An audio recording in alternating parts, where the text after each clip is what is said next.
इस कहानी को समझने के लिए इसके पहले वाले पार्ट को जरूर पढ़ें। डिस्क्रिप्शन में आपको पिछले पार्ट के लिंक मिल जाएंगे।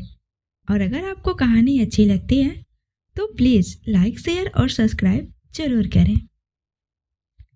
अगली सुबह अंजलि जल्दी रेडी होकर सीधे आश्रम पहुंची। आहाना अभी तक रेडी नहीं हुई थी और न ही उसे वह कमरे में दिखी। उसने सुनीता जी से पूछा, आंटी आहू कहाँ है? बेटा वो थोड़ी देर से जगी तो अभी जॉगिंग के लिए गई है। अंजलि ने अपना मुंह बिगाड़ते हुए कहा, ये बुलेट रानी पता नहीं अब इसे कितना फिट होना है। 24 की उम्र में 14 की तो दिखती है। अभी इसे 10 साल का बच्चा दिखना है। इतना एक्सरसाइज करती है कि मर्दों को भी फेल कर देती है। अंजलि आश्रम के पास बने पार्क में जाती है जहां हाना अपना जॉगिंग सूट पहने जॉगिंग कर रही थी। उसकी पूरी बॉडी पसीने से तरबतर थी। उसके चेहरे पर सूरज के धूप पड़ रहे थे जिससे उसके सांवले रंग का चेहरा चमक रहा था। वह लंबी लंबी सांसें भर रही थी। एक जगह बैठकर उसने अपने बोतल से थोड़ा सा पानी पिया और मन ही मन सोचने लगी। उसके दिमाग में कल ऑफिस की बात चल रही थी। कल उसने रणविजय का जो चेहरा देखा था इससे साफ पता चल रहा था कि रणविजय उसे अपने से दूर नहीं जाने देगा और वह उसे पागलों की तरह प्रेम करता है। इसलिए आहाना को दूसरा रास्ता खोजना पड़ेगा उससे दूर जाने के लिए। तभी उसके बगल में अंजलि आकर बैठ गई।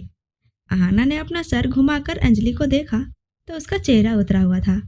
आहाना ने पूछा, तुझे क्या हुआ? आज इतनी जल्दी कैसे? अंजलि ने उदास होते हुए कहा, बुलेट रानी यार पापा ना शादी के लिए पीछे ही पड़ गए हैं। आहाना ने कहा, हाँ तो कर ले, उम्र निकल रही है। अच्छा, कहते हुए अंजलि खड़ी हो गई और उसने अपने दोनों हाथ अपने दोनों कमर पर रखकर उसे घूरते हुए बोली, मुझे लगता है तुझे भी अब शादी कर ही लेनी चाहिए, क्योंकि कल मिस्टर अनावत जिस तरह से पागल हो रहे थे तुम्हारे लिए, मुझे तो डर है अगर तुमने किसी और की तरफ नजर उठाकर भी देखा ना तो वह उसका खून ही कर देंगे। यार ये सब हुआ कब? तुम उन्हें इतना पसंद आ गई, अपना हाथ ही काट लिया तुम्हारे लिए। आहाना ने उसे नजरअंदाज करते हुए आश्रम की तरफ बढ़ी और बोली, ऐसा कुछ भी नहीं है, कुछ दिन का बुखार है, अपने आप सब ठीक हो जाएगा। उनके आगे पीछे लड़कियों की कमी नहीं है, एक से एक खूबसूरत लड़कियां रहती हैं। भूल जाएंगे तुझे, अंजलि ने कहा। यार तेरी दिक्कत क्या है? एक तो मैं राणा जी के पीछे पड़ी हूँ, वो बंदा मुझे भाव नहीं देता, और उसके बॉस तुझे पसंद कर रहे हैं, तो इस पर क्या दिक्कत है? कमाल की जोड़ी है तुम दोनों की। तुझे पता है ना मुझे शादी नहीं करनी है। शादी नहीं करनी है, शादी नहीं करनी है, तो क्या जीवन भर कुंवारे रहना है तुम्हें? अंजलि जल्दी जल्दी उसके बगल में चलते हुए बोली, मैं तो कहती हूँ अपनी यह बचकानी हरकतें छोड़ दे और सीरियस होकर राणा जी से एक बार फाइनल पूछ ले कि वह तुम्हें पसंद करते हैं या नहीं।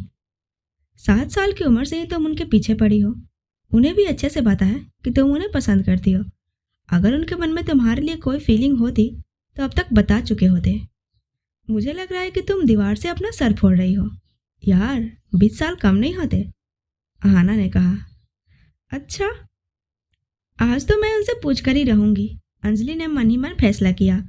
दोनों बात करते हुए आ रहे थे तभी उनके सामने एक आदमी आया। उस आदमी को देखकर आहाना चौंक गई। तुम यहाँ क्या कर रहे हो? उसने शांति से पूछा। मुझे आपको किडनैप करने के ऑर्डर मिले हैं, उस आदमी ने भी बड़े ही शांति से कहा। यह सुनते ही अंजलि आहाना के सामने आ गई। तुम होते कौन हो? अब भी चप्पल निकाल के गाल पर पड़ेगी ना, सारी गुंडागर्दी निकल जाएगी। चलो निकलो यहाँ से। बुलाओ मैं धीरू भाई को। अब जिसको बुलाना है आप बुला लीजिए, मैं तो इन्हें लेकर ही जाऊंगा, उस आदमी ने आहाना को अजीब तरह से देखते हुए कहा। कल ही मैंने तुम्हें इतना मारा था, आज फिर भी आगे पीटने के लिए? अभी आहाना कुछ करती उससे पहले ही उस आदमी ने अंजलि के गर्दन पर पीछे के हिस्से में मारा जिससे अंजलि बेहोश हो गई। आहाना को भी यह ट्रिक पता थी। उसे पता था कि अंजलि को कुछ नहीं हुआ है। उसने जल्दी से अंजलि को संभाला और वहीं सड़क पर लेटा दिया। अभी वह उठकर उस आदमी को कुछ कहती तब तक उसके पीछे भी उस आदमी ने गर्दन पर एक हाथ मारा और आहाना भी उसकी बाहों में झूल गई। उसने आहाना को अपने गोद में उठाया और उसे लेकर वहां से चला गया। धीरू भी आहाना के पीछे ही था। यह सब कुछ इतनी जल्दी हुई अभी वह दौड़कर आहाना के करीब आता, उससे पहले ही वह कार वहां से निकल गई। उसने जल्दी से अपनी गाड़ी स्टार्ट की और उसके पीछे निकल गया और किसी को फ़ोन लगाने लगा। रनावत मेंशन। सभी लोग ब्रेकफास्ट के लिए बैठे थे। सबकी नज़रें बार बार रौनित के कमरे की तरफ उठ रही थी।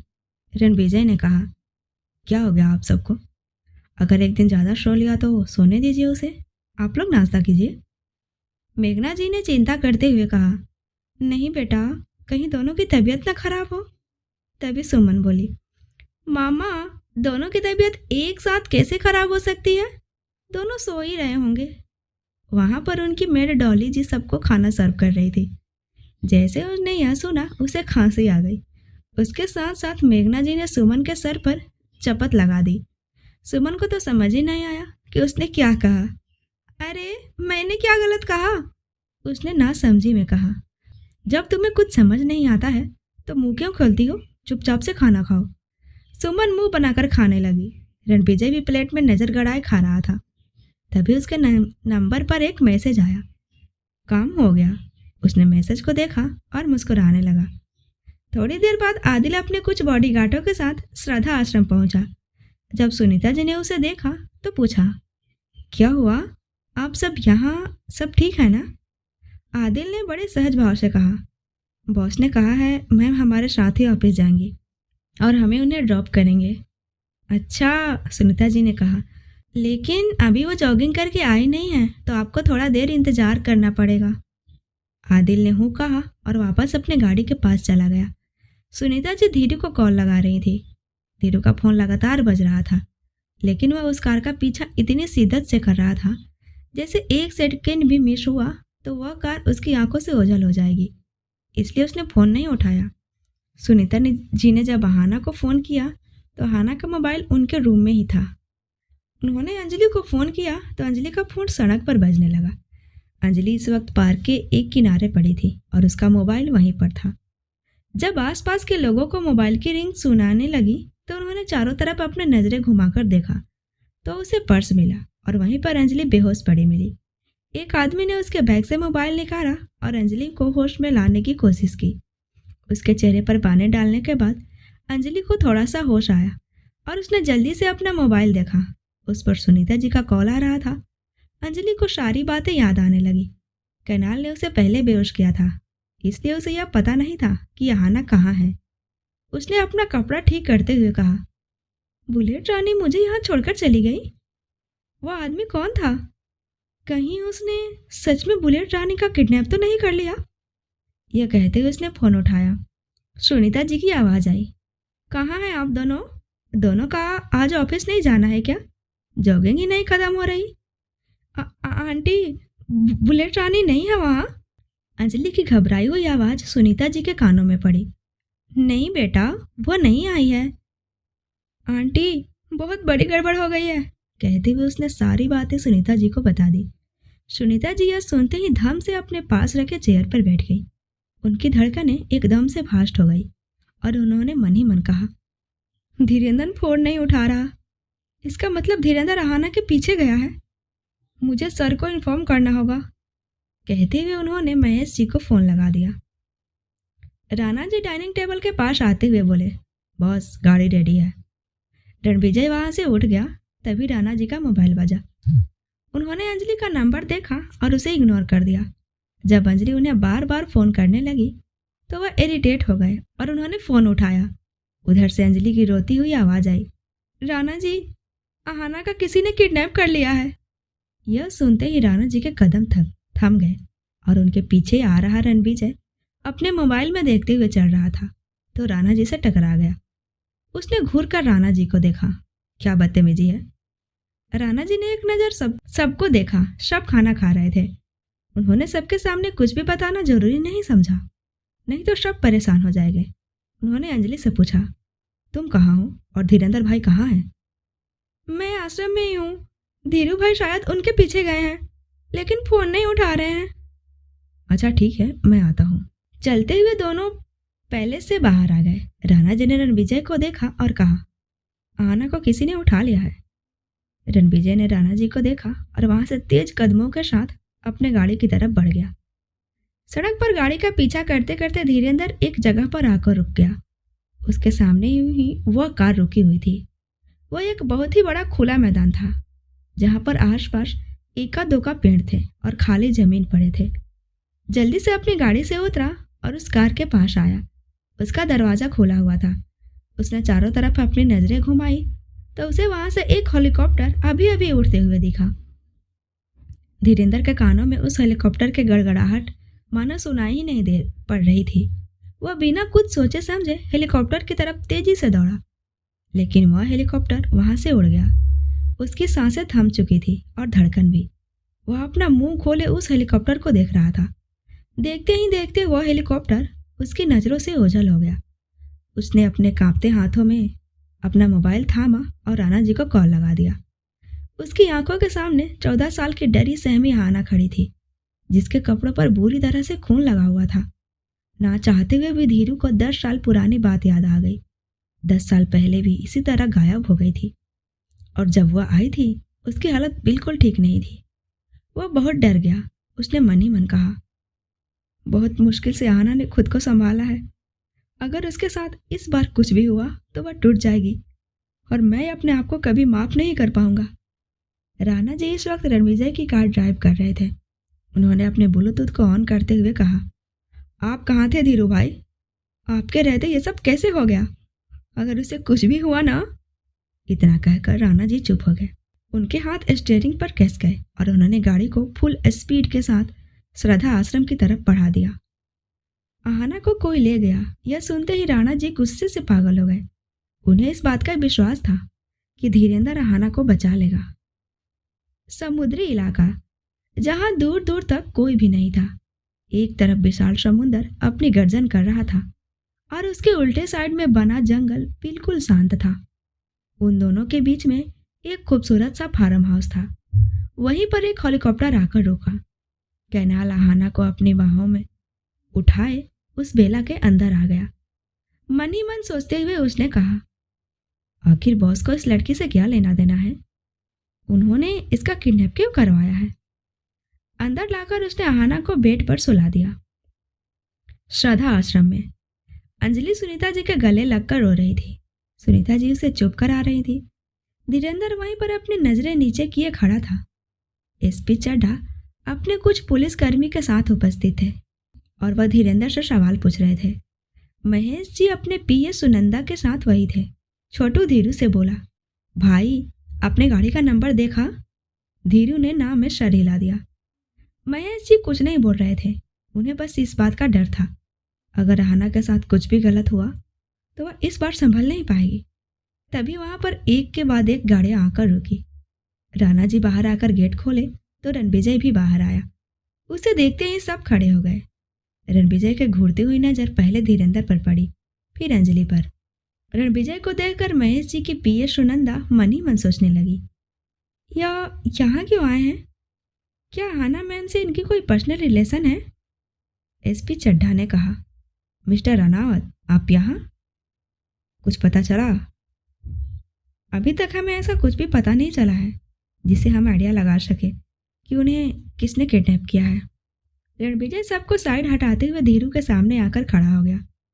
धीरू ने अपने गिल्ट भरी नम आंखों से रणविजय को देखा। उसकी आंखों में गिल्ट साफ दिखाई दे रही थी। रणविजय उसे डांटते हुए कहा, बहुत भरोसा था उन्हें तुम पर।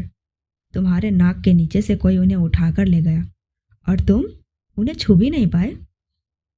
तभी महेश जी बोले, आपको उनके ऊपर इल्जाम लगाने की जरूरत नहीं है। वह आहाना से बहुत प्यार करते हैं। रणविजय की घूरती हुई नजर महेश जी पर उठी।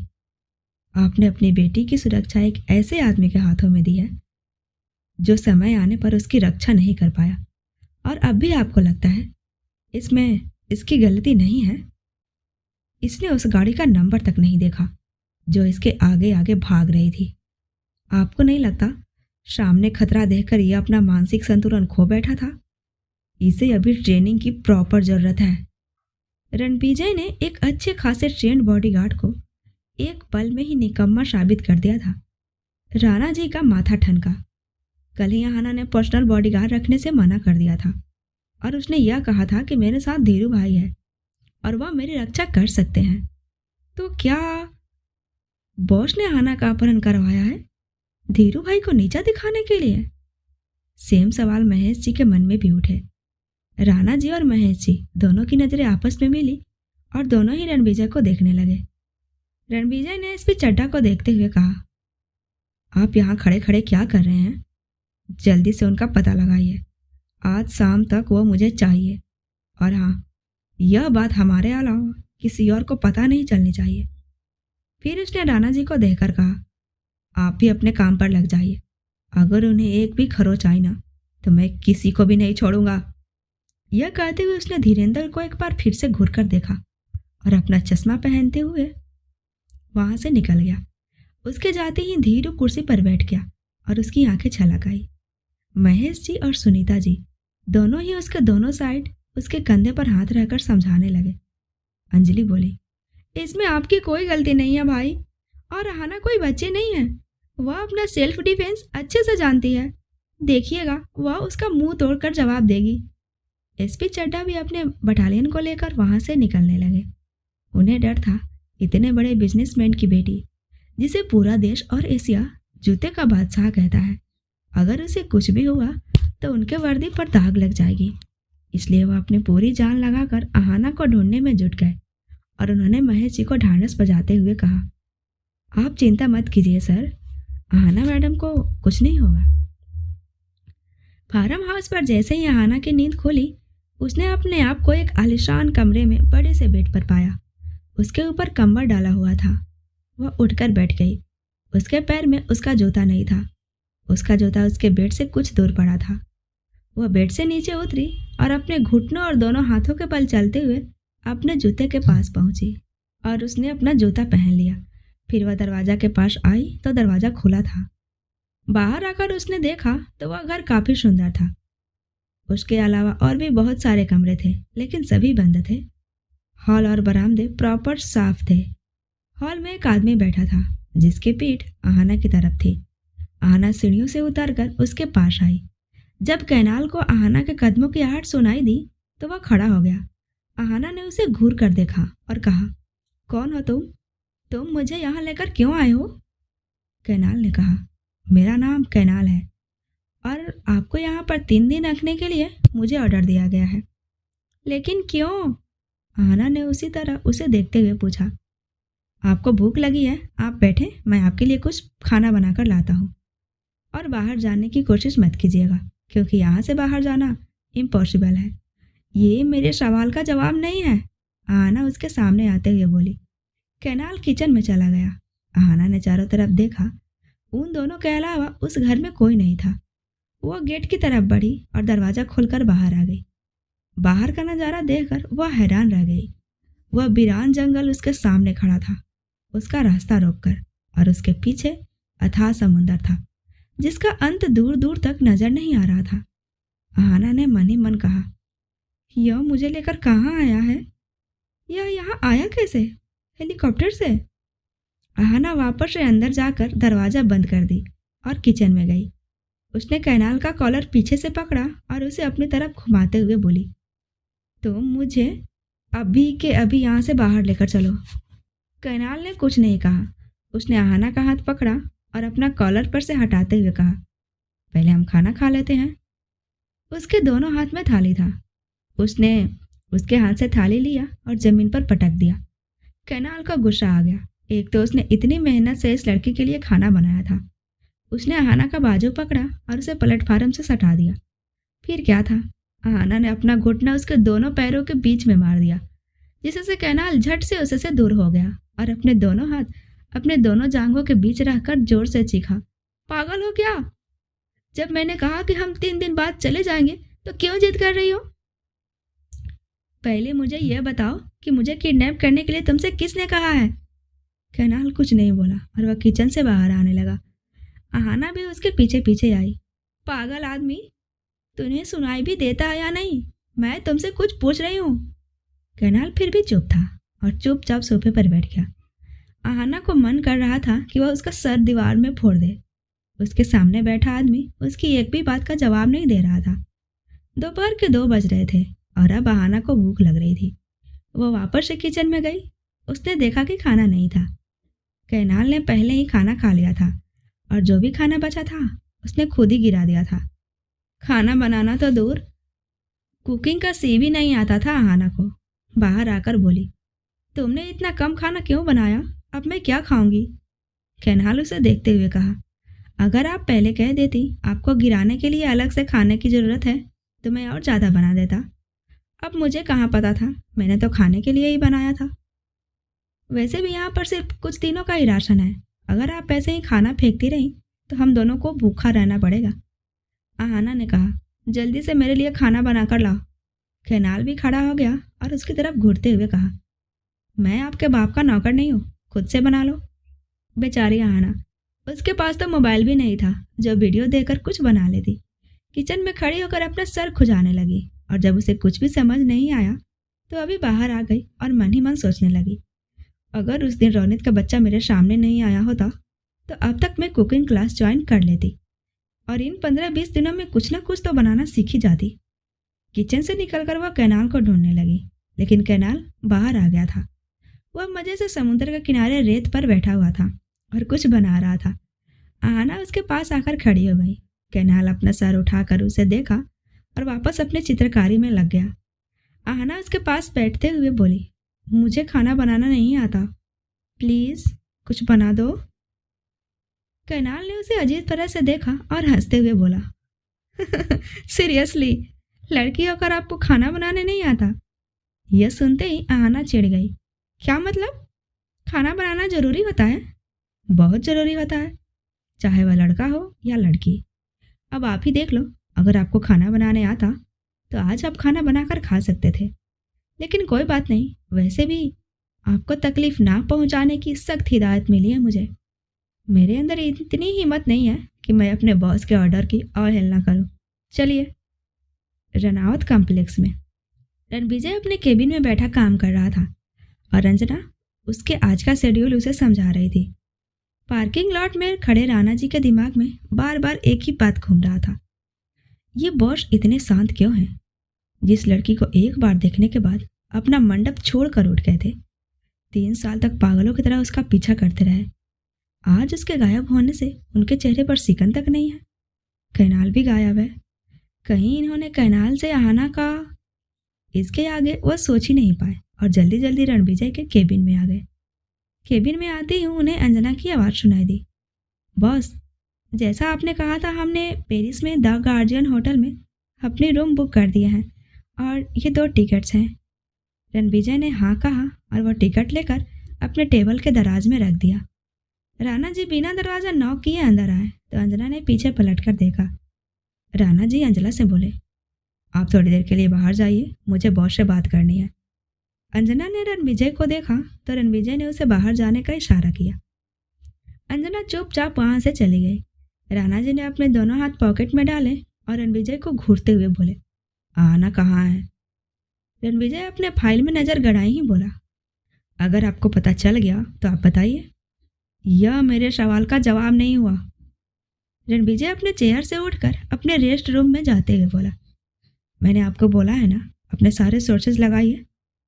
राणा जी अपना सिर टेढ़ा करके रणविजय को देखने लगे और बोले, उन्होंने आपका बॉडीगार्ड रखने से मना कर दिया तो आपने धीरू भाई को एक निकम्मा साबित करने के लिए अपनी ही पत्नी का अपहरण करवा दिया। वाह, मुझे तो लगता था आप उनसे प्यार करते हैं, लेकिन अब मुझे लग रहा है कि आप उनसे प्यार नहीं करते। उनका एटीट्यूड और उनका ना करना आपके ईगो को हर्ट करता है, इसलिए आप उन्हें पाना चाहते हैं और उन्हें अपने आगे झुकाना चाहते हैं, है ना? जाते जाते रणविजय के कदम रुक गए। राणा जी से वह बहस करना नहीं चाहता था, क्योंकि राणा जी और बॉडीगार्डों की तरह उसकी हाँ में हाँ नहीं मिलाते थे। उसने अपना सर ना में हिलाया और अंदर चला गया। राणा जी ने अपना हाथ जोर से टेबल पर मारा, फिर उन्होंने टेबल का दराज खोलकर वह टिकट निकाले। उन्हें इस बात का शक था कि कहीं रणविजय आहाना को लेकर पेरिस तो नहीं जा रहे हैं। बिना किसी को कुछ बताए उन्होंने सिर्फ अंदाजा लगाया था कि रणविजय ने आहाना का किडनैप करवाया है, लेकिन उसका इतना ठंडा रिएक्शन देखकर उन्हें यकीन हो गया। लेकिन कहाँ रखा है, उन्हें भी इस बात की भनक नहीं थी। टिकट देखकर उनकी आंखें छोटी हो गई। रोनित और निशा, उस टिकट के साथ ही बगल में एक होटल रूम का बुक किया हुआ पर्चा भी था।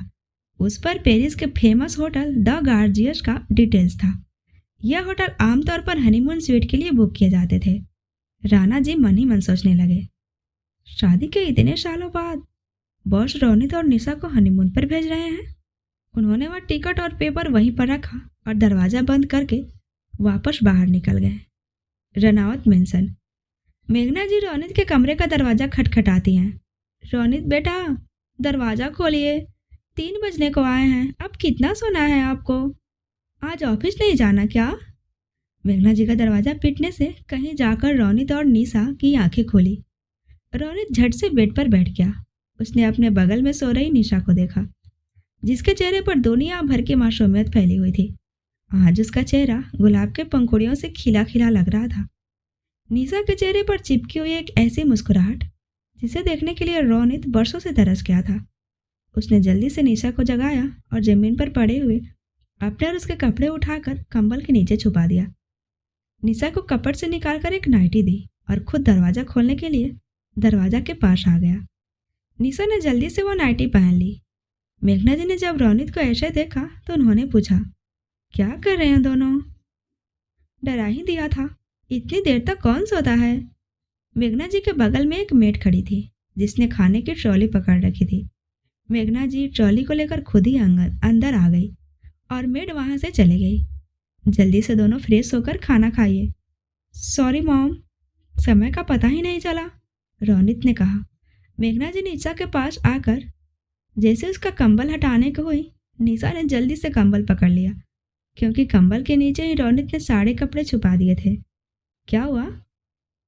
आप जाइए, हम खाना खा लेंगे, रोनित ने इतनी जल्दबाजी में कहा कि मेघना जी अजीब नज़रों से रोनित को देखने लगी। अरे आप चाहिए, मैंने कहा ना, हम खा लेंगे। ठीक है। मेघना जी वहाँ से कुछ सोचते हुए धीरे धीरे जाने लगी और उन्होंने पीछे पलटकर निशा को देखा। उन्हें भी आज निशा के चेहरे पर एक रौनक दिख रही थी जो शायद न जाने कितने दिनों से उन्होंने नहीं देखा था। उनके चेहरे पर भी एक मुस्कान आ गई और उन्होंने मन ही मन भगवान को धन्यवाद करते हुए कहा, आपका बहुत बहुत धन्यवाद भगवान। हमारे दोनों बच्चे अपने जीवन में आगे बढ़ रहे हैं और खुशियों के करीब आ रहे हैं, उन्हें किसी की नज़र ना लगे। राणा जी ने फ़ोन करके धीरे को बता दिया था कि आहाना का पता चल गया है। यह सुनकर अंजलि, छोटू, महेश जी और सुनीता जी सबकी चैन के सांस आए, लेकिन उन्हें अभी नहीं पता था कि आहाना कहाँ है। जब महेश जी को यह बात पता चली कि धीरू को नीचा दिखाने के लिए खुद मिस्टर रनावत ने आहाना का किडनैप करवा दिया है, उन्हें बहुत बुरा लगा।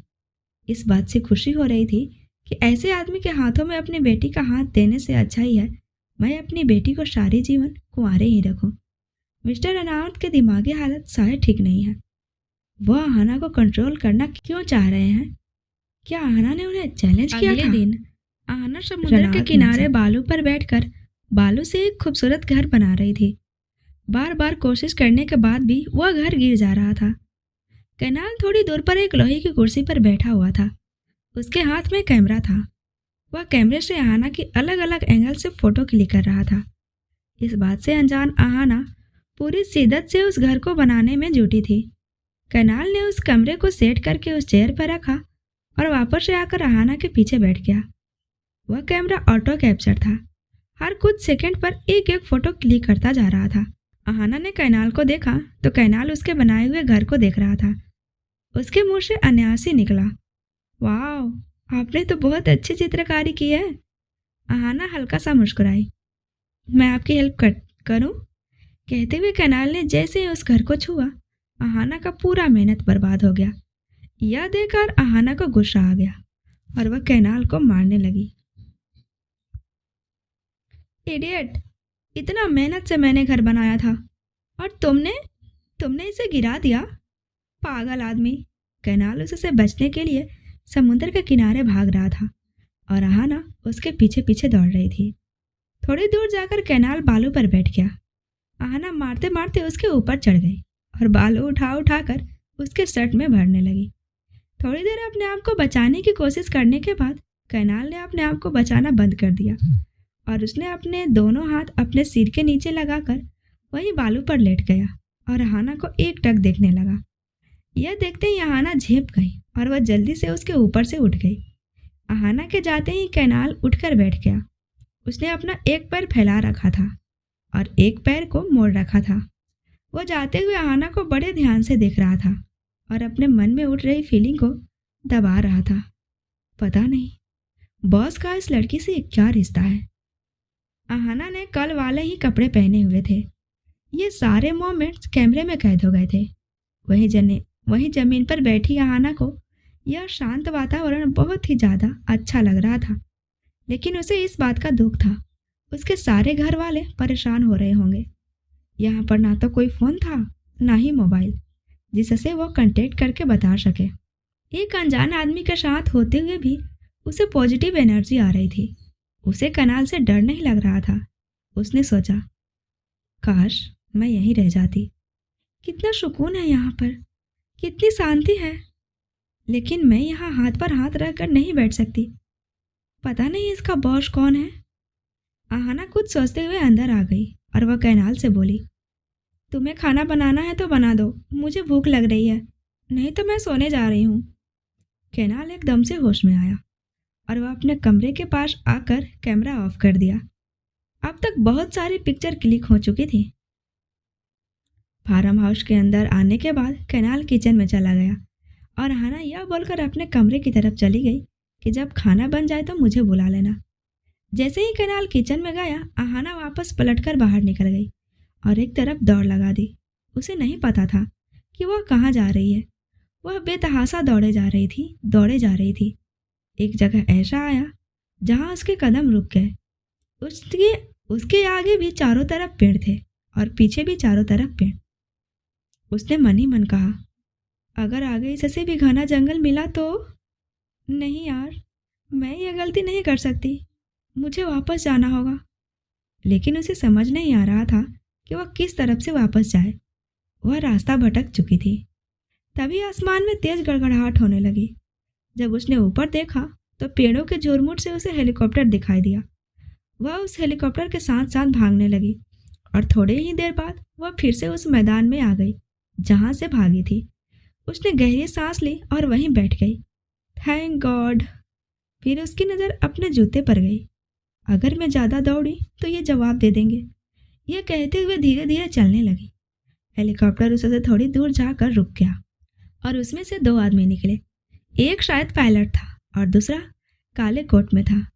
उन दोनों का चेहरा अहाना को साफ दिखाई नहीं दे रहा था क्योंकि अहाना उन दोनों से काफ़ी दूर थी। अहाना वहीं पेड़ के पीछे छुपकर देखने लगी कि यह दोनों कौन है और मन ही मन सोचने लगी। रणविजय फार्म हाउस के अंदर गया तो कैनाल अपने दोनों हाथों में खाना लेकर किचन से बाहर आकर डाइनिंग टेबल पर रख रहा था। उसे भी हेलीकॉप्टर की गड़गड़ाहट सुनाई नहीं दी थी क्योंकि हेलीकॉप्टर उस घर से काफ़ी दूर उतर गया था। बॉस, रणविजय को देखते ही कैनाल ने कहा, अहाना कहाँ है? रणविजय ने उसे बिना देखे ही पूछा। वह अपने कमरे में सो रही हैं। रणविजय बिना कुछ बोले अपने कमरे में गया तो वहाँ पर अहाना नहीं थी। वह उल्टे पांव लौट गया। वह कमरे में नहीं है, उसने कैनाल से कहा। यह सुनते ही कैनाल हक्का सा आ गया और वह जल्दी से बाहर आ गया। उसके पीछे पीछे रणविजय भी बाहर आया। कैनाल को अब डर लग रहा था। हे भगवान, ये कहाँ चली गई? दोनों अहाना को ढूंढने लगे। अहाना ने उसे सिर्फ एक बार ही कहा था कि उसे वापस जाना है। उसके बाद उसने पूरा दिन शांति से बिताया था। कैनाल को उम्मीद थी कि अहाना कल तक शांत रहेगी क्योंकि उसने कहा था कि हम 3 दिन बाद चले जाएंगे। उसे दूर दूर तक अंदाजा नहीं था कि वह ऐसे भाग जाएगी। अहाना भी धीरे धीरे पेड़ के पीछे से निकलकर उस फार्म हाउस के पास आ गई थी और जैसे उसने रणविजय को देखा उसके कदम रुक गए। उसका शक सही था, उसका अपहरण रणविजय ने ही करवाया था। उसने एक नज़र विजय को देखा और नज़रें झुकाकर फार्म हाउस के अंदर जाने लगी। कैनाल जल्दी से उसके पास आते हुए कहा, कहाँ चली गई थी तुम? उसने अहाना का हाथ पकड़ लिया। अहाना ने अपना हाथ झटका और तेज कदमों से चलती हुई अंदर आ गई। रणविजय खड़ा उन दोनों को देख रहा था। उसने अपना सर टेढ़ा किया और मुस्कुराया। अंदर आते ही कैनाल ने कहा, मुझे तो उम्मीद ही नहीं थी कि तुम भाग जाओगी। वैसे कहाँ तक भाग कर गई थी? रास्ता मिला? कहते हुए कैनाल हंसने लगा। तभी वहाँ पर विजय आ गया। उसे देखकर कैनाल एकदम से चुप हो गया। आहाना अपने कमरे में चली गई। रणविजय ने कैनाल की तरफ देखकर कहा, बाहर हिमांशु खड़ा तुम्हारा वेट कर रहा है, तुम उसके साथ चले जाओ और ठीक परसों शाम को आना। ओके बॉस, कहते हुए कैनाल जाने लगा। फिर उसने वापस मुड़कर पूछा, एक बात पूछूं? रणविजय ने हूँ कहा। आपने इनका किडनैप क्यों करवाया? अच्छी लड़की है। कहते कहते कैनाल रुक गया क्योंकि विजय उसे घूर कर देख रहा था। विजय ने एक ही पल में कैनाल की सारी गलतफहमी दूर कर दी। कैनाल के पैरों तले तो जमीन खिसक गई जब उसने अपने बॉस की बात सुनी। वह तुम्हारी लेडी बॉस है, मिसेज आहाना रणविजय रनावत, तो उन्हें इसी नज़र से देखना। रणविजय तो वापस चला गया था, लेकिन कैनाल अपनी जगह पर जम गया था। उसके अंदर कुछ टूटा हुआ सा महसूस हो रहा था। शांत दिखने वाले आहाना की चुलबुली हरकतें अचानक से उभर कर उसके सामने आई थी। इस एक दिन में ही उसके दिल में जगह बना ली थी।